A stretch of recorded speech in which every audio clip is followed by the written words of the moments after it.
Olá, companheiros. Estamos aqui reunidos para mais um diálogo, nessa nova forma que é através das mídias sociais, da internet, que nos restou depois dessa situação toda aí, mas graças a Deus, um modo saudável de usarmos a tecnologia, um modo lindo de aplicarmos o progresso que Deus nos oferece. Hoje estamos aqui reunidos em nome de Deus, em nome de Jesus, para conversarmos sobre o capítulo 27 do Evangelho segundo o Espiritismo. Botei aqui atrás um pequeno roteirozinho para que a gente possa acompanhar o que a gente vai falar. Esse é um lindo capítulo que foi escrito pelo próprio Kardec, por Santo Agostinho e por um espírito que se identificou como V. Monod. Então, a gente pesquisando sobre a história, o V. é um tratamento, é o venerando, o venerável. A gente hoje ainda usa esse termo de uma forma mais formal. Vocês me desculpem, o tempo, para o alérgico é um problema. Então, de vez em quando, vou ter que fazer, essa situação. Mas o venerável Venerando Monod foi um pastor protestante, provavelmente bem conhecido na época de Kardec, posto que foi invocado para participar da codificação, e veio dar aí a sua colaboração para falar da maneira de orar. E vocês vão perceber que ele ainda traz dentro dele a rigidez do pastor protestante, que coloca como um dever a obrigação de se orar. Mas isso vai ser desenvolvido aí, porque nós enxergamos o processo da oração como um ato de amor, mas ele coloca como um dever. Mas ele tem aí os entendimentos dele. Então, minha gente, que Deus nos abençoe, que a gente possa ter aí bons momentos. E eu vou começar lendo para vocês a passagem do Evangelho segundo o Espiritismo, que dá toda a base do capítulo Pedi e obtereis, ok? Começa lá assim. Quando orardes, não vos assemelheis aos hipócritas, que afetadamente oram de pé nas sinagogas e nos cantos das ruas para serem vistos pelos homens. Digo-vos em verdade que eles já receberam sua recompensa. Quando quiserdes orar, entrai para o vosso quarto e, fechada a porta, orai a vosso Pai em secreto, e vosso Pai, que vê o que se passa em secreto, vos dará a recompensa. Não cuideis de pedir muito nas vossas preces, como fazem os pagãos, os quais imaginam que pela multiplicidade das palavras é que serão atendidos. Não vos torneis semelhantes a eles, porque vosso Pai sabe o que é do que tendes necessidade, antes que lhe peçais. Foi registrado por Mateus no capítulo 6, versículos de 5 a 8. Outra passagem. Quando vos aprestardes para orar, se tiverdes qualquer coisa contra alguém, perdoai-lhe, a fim de que o vosso Pai, que está nos céus, também vos perdoe os vossos pecados. Se não perdoardes, vosso Pai, que está nos céus, também não vos perdoará os pecados. Registrado dessa vez por Marcos, no capítulo 11, versículos 25 e 26. E Lucas registrou no capítulo 18, versículos de 9 e 14, o seguinte ensinamento de Jesus. Também disse esta parábola a alguns que punham a sua confiança em si mesmos, como sendo justos, e desprezavam os outros. 2 homens subiram ao templo para orar. Um era fariseu, publicano o outro. O fariseu, conservando-se de pé, orava assim, consigo mesmo: Meu Deus, rendo-vos graças por não ser como os outros homens, que são ladrões, injustos e adúlteros, nem mesmo como esse publicano. Jejuo 2 vezes na semana, dou o dízimo de tudo o que possuo. O publicano, ao contrário, conservando-se afastado, não ousava sequer erguer os olhos ao céu, mas batia no peito, dizendo: Meu Deus, tem piedade de mim, que sou um pecador. Declaro-vos que este, o publicano, voltou para casa justificado, e o outro, o fariseu, não. Porquanto aquele que se eleva será rebaixado, e aquele que se humilha será elevado. Essas são as passagens, né, que Jesus colocou aqui para a gente poder conversar. Uma observação aqui, ele fala assim, 2 homens subiram ao templo para orar.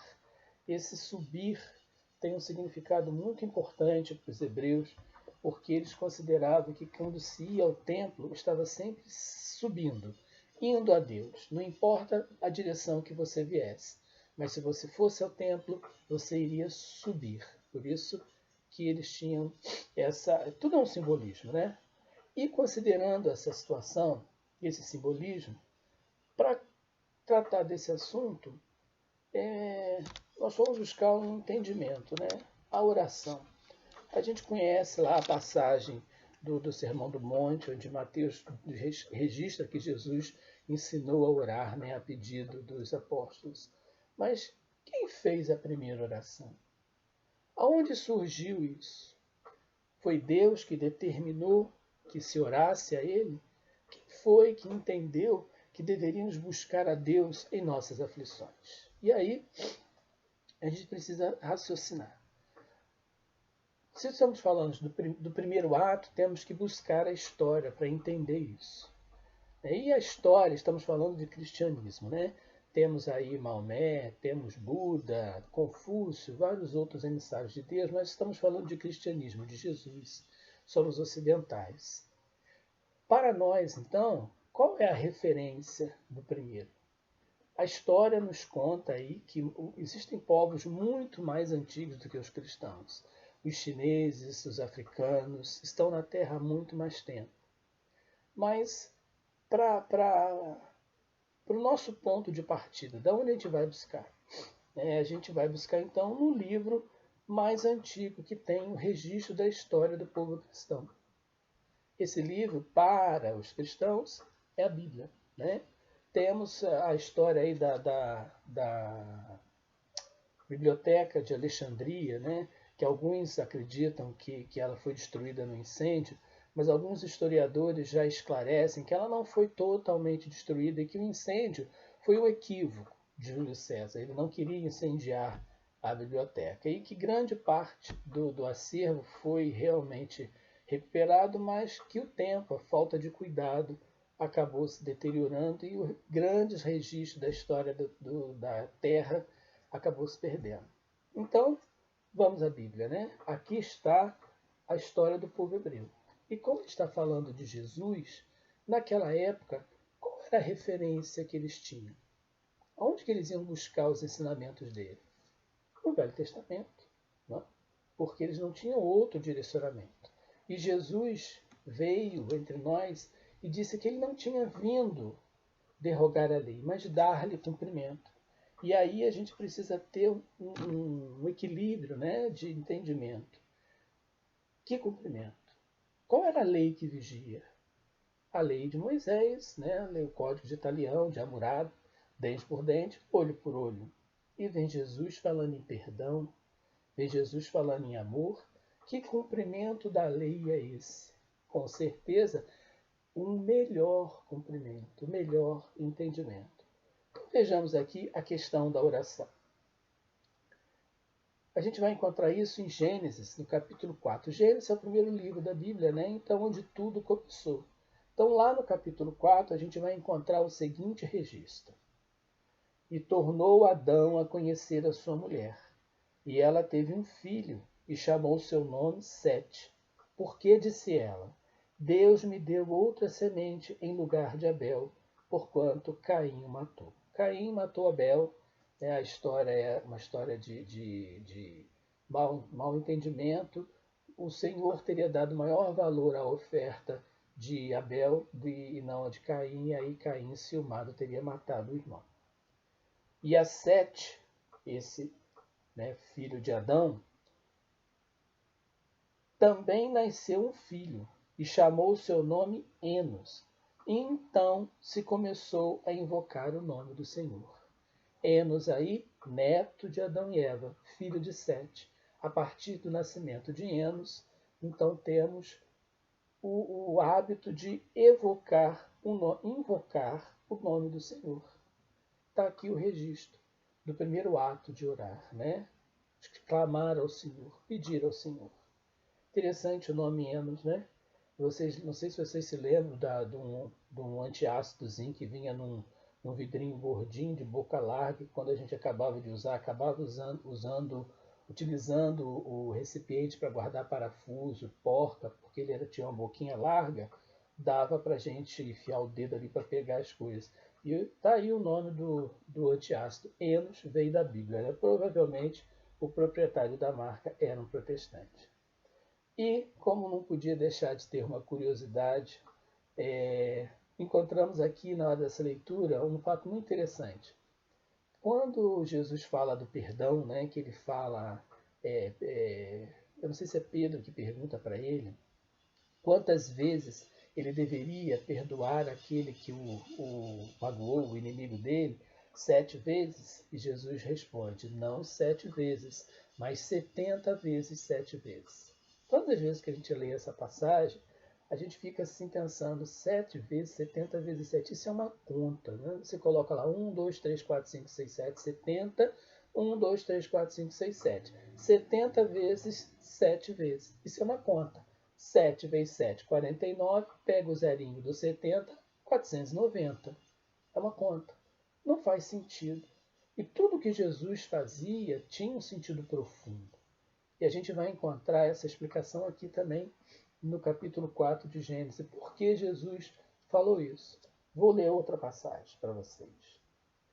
E saiu Caim diante da face do Senhor e habitou a terra de Nod, da banda do oriente do Éden.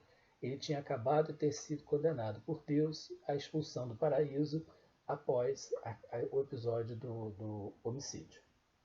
E conheceu Caim a sua mulher, e ela concebeu e teve a Enoque. E ele edificou uma cidade e chamou o nome da cidade pelo nome de seu filho Enoque. E a Enoque nasceu Irade, e Irade gerou a Meujael. E Meujael gerou a Metusael, e Metusael gerou a Lameque. Aqui tem outras descendências, a gente vai parar em Lameque. Lameque seria então aí de repente o quadrineto de Caim, né? E de Adão lá o quinto neto, sei lá, o sexto neto. Mas enfim, Lameque. E aqui na frente Lameque tem uma passagem muito interessante. E disse Lameque às suas mulheres. Lameque tinha 2 mulheres, gente. Uma já não é fácil, imagine 2. Elas se chamavam Ada e Zila. Ouvi a minha voz, mulheres de Lameque. Escutai o meu dito, porque eu matei um varão por me ferir, e um mancebo por me pisar. Porque 7 vezes Caim será vingado, mas Lameque 70 vezes 7. Olha aqui o registro de onde Jesus tirou os 70 vezes 7. Ele precisava dar um melhor entendimento a essa lei, porque era aqui que eles tinham a base do entendimento. Lameque vinha da descendência de Adão e dava aqui um ensinamento de se vingar 70 vezes 7 vezes. E Jesus, então, precisava modificar isso, né? Por isso ele falou, perdoar 70 vezes 7 vezes. Mais uma vez, registrando aí que nada que o nosso mestre fala, ele fala ao vento, ele fala ao léu. Mas enfim, vamos começar o nosso diálogo. Foi só uma curiosidade, cultura espírita, para que a gente saiba de onde vêm, né, as passagens. Então, minha gente, primeiro capítulo, primeira parte aí do nosso Pedi e Obtereis é aqui a qualidade da prece. Eu estou pensando aqui do lado, porque meus papeizinhos aqui que me dão uma ajuda para a gente ter esse diálogo fica aqui do lado, tá bom? Primeiro ele coloca que a gente deve entrar para o nosso quarto para rezar em segredo. E aí, se a gente for levar ao pé da letra, né, pegar a letra fria da lei e não o espírito que vivifica, a gente vai ter dificuldades de aplicação dos ensinamentos de Jesus. Que você imagina, se para toda vez que você for rezar tem que ficar no lugar em secreto, você e o seu pensamento com Deus, como é que você vai orar às vezes numa situação de aflição? Você está sendo assaltado, entrando um assaltante no ônibus. Você precisa fazer uma prece para aquele ser repensar aquela atitude, para ele se acalmar, para ele buscar em Deus a vibração bendita e, se não se arrepender daquele ato, pelo menos praticá-lo de uma forma não tão cruel. E aí você não vai orar, você não está em secreto, você está perto de uma opção de gente. Não é exatamente o lugar, mas o pensamento, concentração. Se fosse assim, a gente não poderia fazer uma prece no centro, nas igrejas, né? Porque a gente não está em segredo. Eu vou falar um pouquinho rápido por causa do nosso tempo, tá bom? Não pedir muito. Ele fala aqui que alguns acreditam na multiplicidade das palavras. É a repetição que Jesus coloca ali.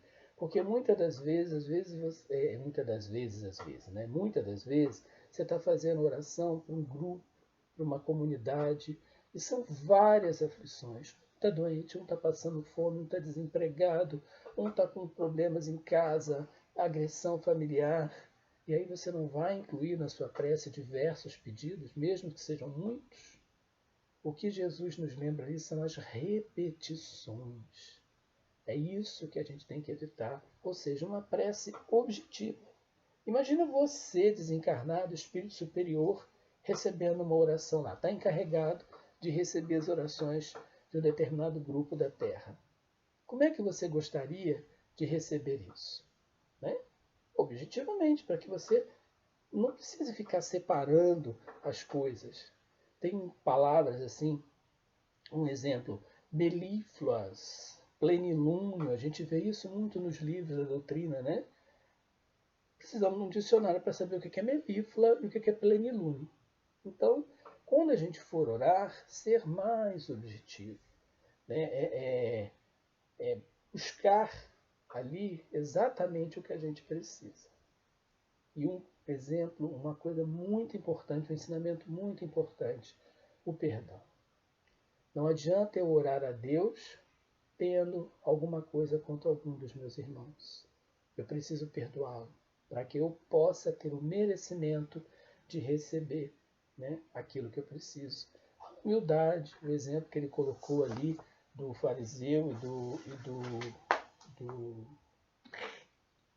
outro eu esqueci, o publicano, né? Para que a gente não chegue ao Senhor. Eu exijo, alguns segmentos religiosos, meu Deus, colocam o ensinamento de que nós temos que exigir a providência divina. Meu Pai do céu, tem de piedade. É total falta de humildade que os nossos irmãos precisarão aprender. Enfim, humildade, meus irmãos. Humildade para que a gente entenda que pela simplicidade é que a gente vai alcançar o Senhor. Ninguém vem ao Pai senão por mim. Né? Alguns acham que não se deve rezar nem a Jesus, porque é um intermediário. Temos que rezar diretamente a Deus. Grande engano. Precisamos de auxiliares. E aí o Espiritismo, na sua missão de complementar os ensinos do Cristo, dá realmente um passo à frente, quando nos ensina que as nossas orações elas são recebidas pelos Espíritos, encarregados por Deus de conduzir essa situação na administração planetária. Porque às vezes, na maioria das vezes, nós somos tão terrenos que a nossa vibração não chega muito a se elevar. Então precisamos de uma ajuda espiritual. Imagine vocês, eu orando e a Madre Teresa de Calcutá orando. Eu orando e Chico Xavier orando. Qual a prece que vai chegar mais rápido ao mundo espiritual? A minha ou a deles? Com certeza deles, porque eles trabalharam mais para conseguir a ajuda espiritual. Quanto mais amigos espirituais, mais ajuda a gente tem. Então, humildade e buscar realmente esse caminho é o que vai nos conduzir à evolução espiritual. Alguns entendem que a eficácia da prece, já está o segundo aqui, que Deus, a gente não precisa pedir nada para Deus, Deus sabe tudo o que a gente necessita. E que é bobagem a gente se dirigir a Ele dizendo aquilo que a gente precisa. Outro engano. Com certeza é verdade, Deus sabe, né? Como é que Deus sabe o que a gente precisa? Não cai uma folha de uma árvore sem que Deus não saiba. Novamente, o complemento das explicações através da doutrina. Fluido cósmico universal. Simples. Estamos todos imersos num grande fluido. E esse fluido é que faz o movimento da comunicação do pensamento. E eles colocam como exemplo o ar, a transmissão do ar, do som. Como é que o som se propaga? Com a movimentação do ar. Tira o ar, tira o oxigênio e não tem som. Então aquele cenário bonito, né, do Big Bang na televisão, BUM! E surge o universo, o BUM surgiu. Teve, mas não teve o som. Porque não tem ar. Então, o fluido cósmico universal é que faz essa ligação nossa com o mundo espiritual. E é ali que Jesus diz que não cai uma folhinha da árvore sem que Deus saiba. Mas como é que é esse controle? Pelas leis divinas, pelos espíritos que estão no controle de todas as coisas da natureza, da nossa vida, do equilíbrio planetário. É assim que se faz, né? Alguns entendem que é um equívoco de interpretação que nós estamos devidamente já condenados ou absolvidos. Que uma vez que morreu, por exemplo, ou estamos condenados eternamente ao inferno ou às beatitudes do céu. Seria o determinismo, né? E não é. Quando a gente está falando de ciências humanas, não existe exatidão com relação a isso, ao determinismo. Existe a colheita obrigatória, porque a semeadura é livre. E é ali que a gente vai ter a lei de causa e efeito, que vai fazer com que tenhamos algumas situações necessárias na nossa evolução espiritual e que, em tese, não adiantaria pedirmos a Deus ajuda, porque essa é a nossa condenação. E vamos ficar ali eternamente. Qual o pai que faz isso com o seu filho aqui na terra? Se um filho nosso vem e nos pede peixe, qual de nós teríamos coragem de dar uma serpente? Esse é o ensinamento de Jesus também. E Deus é da mesma forma. Nós erguemos o nosso pensamento pedindo ajuda, a ajuda vem. Às vezes não vem como nós queríamos, mas ela vem na forma de aquietar o coração para você passar aquela situação com sabedoria, com equilíbrio, com fraternidade. Temos ao nosso favor a premiação pelo mérito, pelo esforço. Quanto mais nos esforçamos para melhorar, para crescer, mais podemos ser atendidos por Deus nas nossas necessidades. Vemos, muitas vezes, um espírito se redimindo encarnado através do amor. Paulo nos fala isso. O amor cobre uma multidão de pecados. E aí, Senhor, o pecado coberto pelo amor, por que não seríamos atendidos? Com certeza seríamos. A responsabilidade nas escolhas nos faz, irmãos, de trabalhadores, né, digamos assim, para buscar o nosso equilíbrio, a nossa evolução espiritual. Outra coisa que nos dizem que tem um ensinamento de Jesus, né? Tudo o que pedirdes ao meu Pai em meu nome vos será dado. Batei e a porta se abrirá. Buscai e achareis. Imagine vocês, né? De acordo com cada evolução espiritual, os pedidos que chegam a Deus. Tudo que pedires ao Pai em nome de Jesus, Ele vos dará. Então, em nome de Deus, Senhor, eu vos peço determinada premiação. E não é da minha história evolutiva eu passar daquela situação para outra. Exatamente como fazemos com os nossos filhos. Muitas das vezes temos até condição de dar o que ele nos pede. E a gente não dá. Por crueldade? Não. Para educar aquele espírito. Para ele entender que tudo há o seu tempo. E que não é... Senão a gente cria um ser desequilibrado, desajustado, sem limites. Então Deus faz a mesma coisa com a gente. Para que possamos receber, precisamos merecer. E aí vem o esforço, o nosso trabalho, né? A nossa mudança. O americano tem uma coisa muito interessante que fala Wisdom of Change, a sabedoria da mudança. Para mudar, tem que se ser sábio, tem que saber mudar. não por interesse, mas por entender, meus irmãos, que aquele caminho não é o correto, né? A gente, por exemplo, tem muitas coisas que a gente gosta. Comida. Eu, por exemplo, adoro me alimentar. É um hábito, é um problema. Né? Gosto mesmo. Mas se eu me alimentar, o que vai acontecer comigo? Vou virar uma bolinha, aí depois é só chutar por aí em qualquer campo de futebol. Virei bolinha. A alimentação é para a manutenção do corpo. E muitas das vezes, por hábitos do passado desregrados, viemos com problema na alimentação. Sabe a osmose? Você respira e engorda. Passou na frente de um bolo, respirou, pum, engordou. Nem comeu o bolo, mas engordou. Isso são os problemas que precisamos educar nessa encarnação. E aí vai, come aquele filetinho de bolo fininho, sem graça, né? Sem cobertura nenhuma, porque a gente não pode comer, porque senão engorda, tem diabetes. Mas é passado. E tem gente, né, que é palito. Come pra caramba e não engorda. E a gente pergunta ao Senhor, oh meu Pai, por que isso? Por que essa diferença? Uns sem nada e outros com tanto. No sentido negativo, né? Mas enfim. Temos também as preces inteligíveis. Outro título aí desse capítulo de estudo. E aqui Kardec traz o ensinamento de Paulo, quando ele está falando lá aos Coríntios, na sua primeira epístola, no capítulo 14, quando ele vem falar o dom da profecia é superior ao das línguas.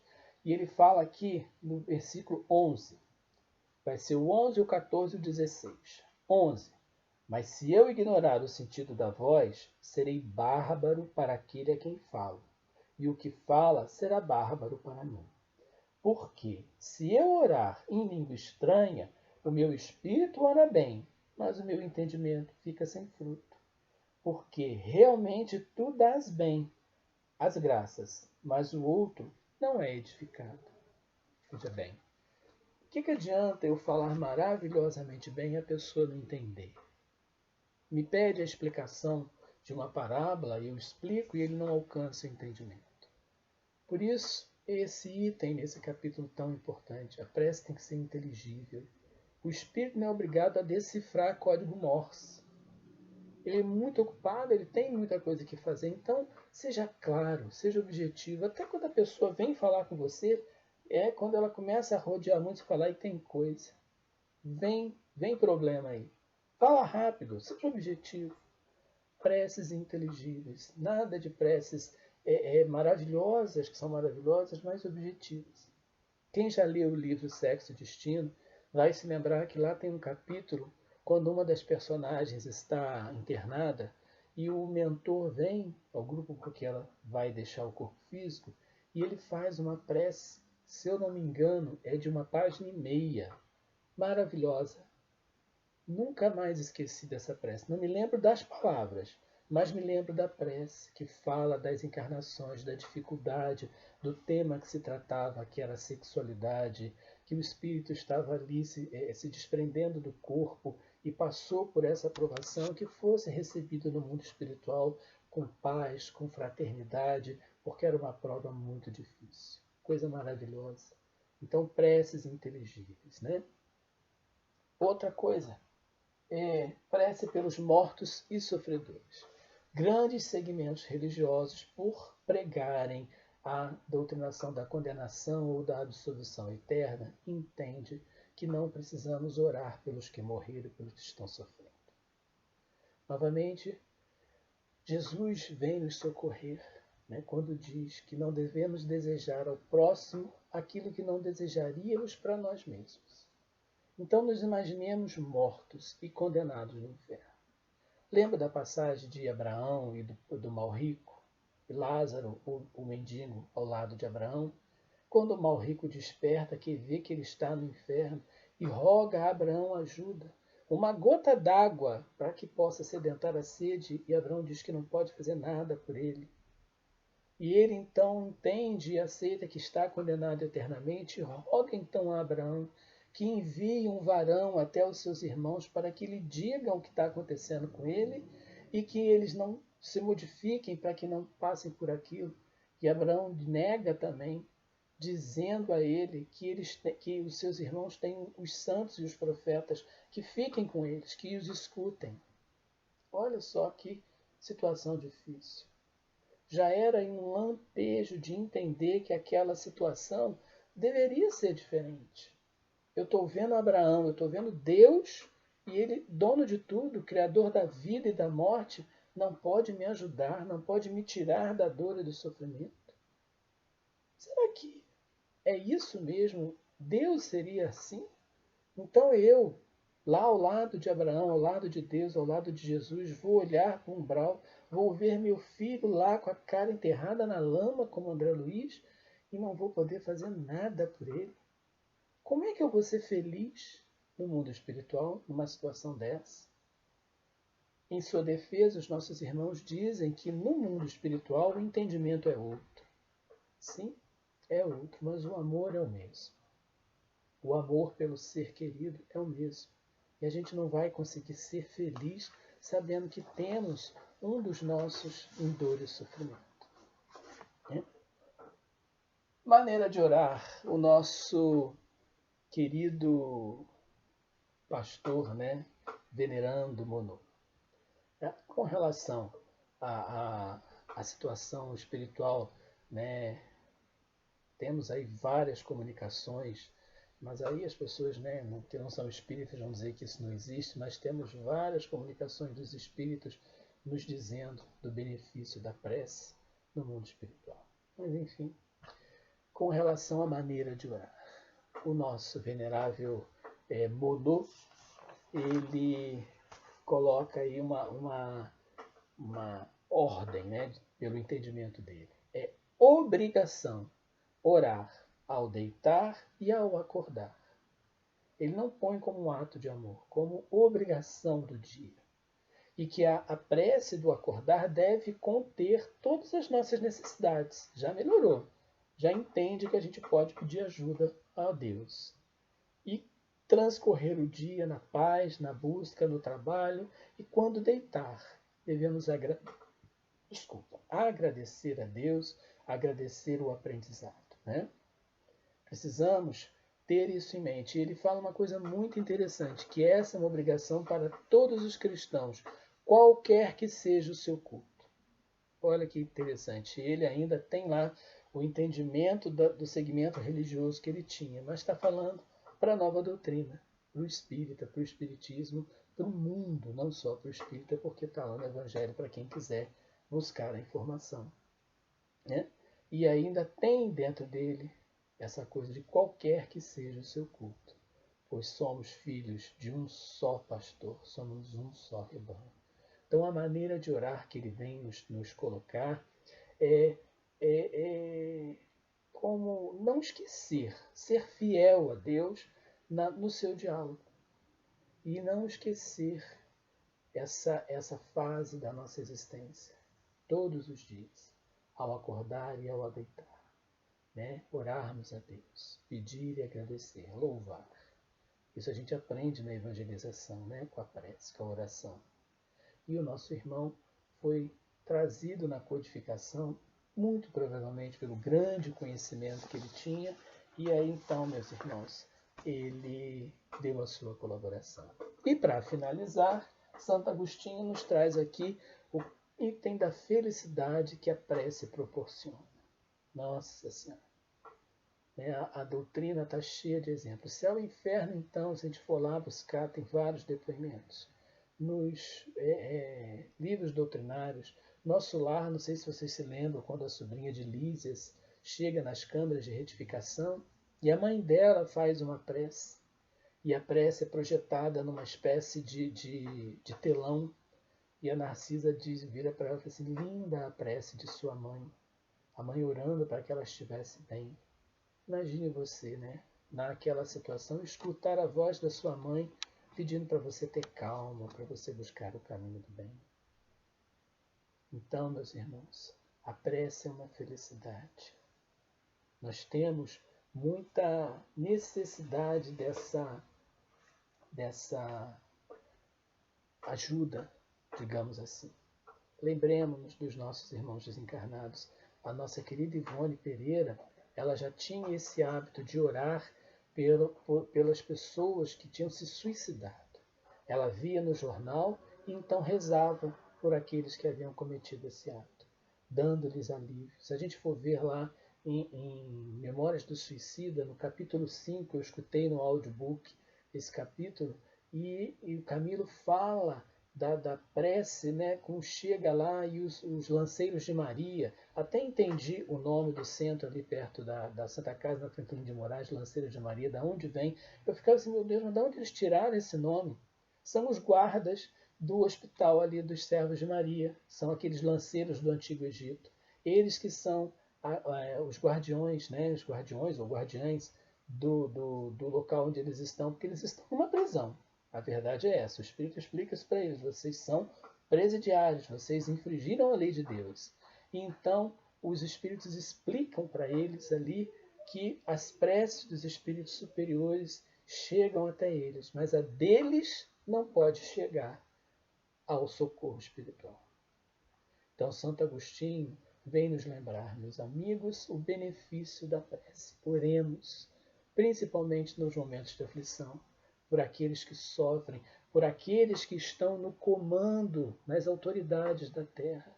Que os nossos irmãos sejam sempre inspirados, meus amigos, à prática do bem, a comandar com sabedoria, com fé em Deus, a oração intercessória.